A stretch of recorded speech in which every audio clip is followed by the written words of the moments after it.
Hello, this is Governor Arnold Schwarzenegger with another California report. Last week, I talked to you about the historic pension reforms that were included in our state budget agreement. They roll back the massive benefit increase that the legislature approved in 1999. They require state workers to contribute more towards their pensions, and they end the outrageous practice of pension spiking, and they require disclosure from the pension fund that hid hundreds of billions of dollars of pension debt. And the list goes on and on and on. Altogether, our reforms will save $100 billion in the decades to come. They also paved the way for local governments to follow suit, because pension reform is necessary at every level of government. In fact, in San Jose and in San Francisco, there are initiatives on the ballot that include many of the same reforms that we just passed. Now, those will be tough fights, I know that. If there's one thing that I've learned over the last 7 years is that real reform is very, very difficult. There are many obstacles, and you're up against some special interests that will push back really hard.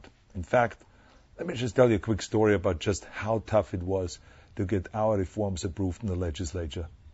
In this pension reform battle, I expected organized labor to oppose me. That was a given.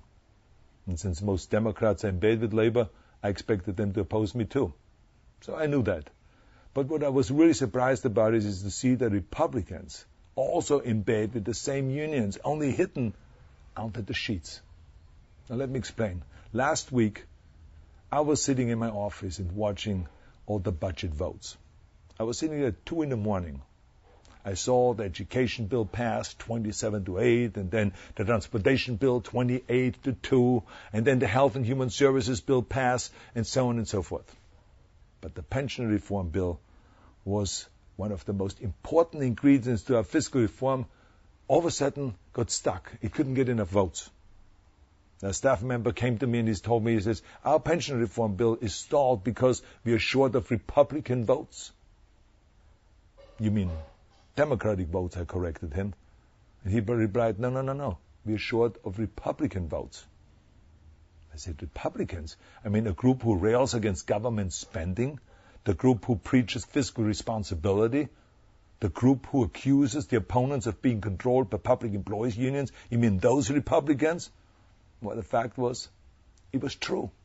A group of Republicans, including Senators Blakeslee and Dutton, and Assemblyman Jeffries and Cook, sought to block the reforms. They wanted to block the reforms and held eloquent speeches on the floor saying this will be terrible.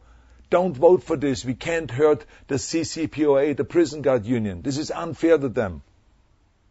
Now, eventually we found a way around all of this blockade by calling a special session of the legislature, which required, by the way, a trip to the Secretary of State Deborah Bowen's house at 3 a.m, knocking on her door and getting a signature from her.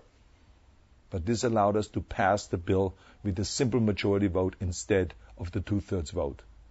And by the way, we got all the Democratic votes that we expected, except there was, like I said, this hang-up with the Republicans.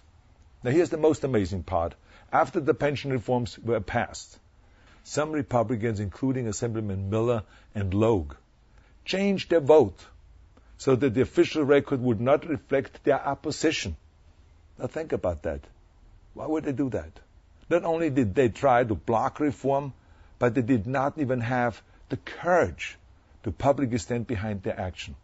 See, they were worried when they go back to their districts that maybe people will find out that they sided with labor rather than with the taxpayers.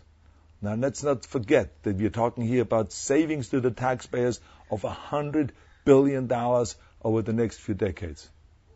Now, that is sad. Maybe these Republicans just simply sold out because they got campaign contributions from the state prison guard unions. I don't know. I mean, you figure it out. I mean, altogether, I checked the record. The legislators that I just mentioned have accepted more than $75,000 in contributions from that union. $75,000. Now, normally you get $1,000 or $500 contribution or $2,000, but $75,000. Why did they give them all this money? Maybe to fight against the pension reforms. Maybe. I mean, you figure it out. Thank you for watching, and thank you for listening.